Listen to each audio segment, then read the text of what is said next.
So, nag-arrive na kami dito sa sa aming 2 days 1 night na accommodation dito sa Agos San Felipe, Zambales. Ayan.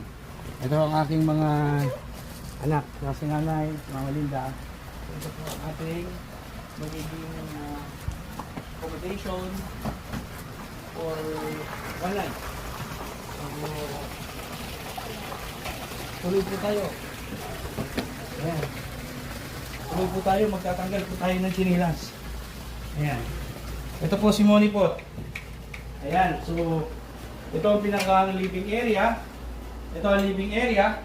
And then ito ang lababo. Ito ang ating CR. Restroom. Okay, may dining table. Dining table. Ito dining table. And then dito po tayo sa taas. Okay, Agos Beach Resort. Ayan. Ayan. Susuko ko. Ayan. Ayan. So ito yung may parang net. Ito yung net. Bakit yung mahulog dito? Bakit yung mapigtal? Anong? Ano ko? Baka mahulog ako dito sa bigat ko. Ay maayanin to. Bakit?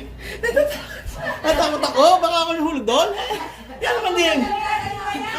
Kaya naman din to. Ay, baba na. Sige. Ito po ang kabuuan ng ating tutuluyan ngayong gabi. Okay? Sige. Nire-epic pain naman yung pag-ano. Ay, ayoko.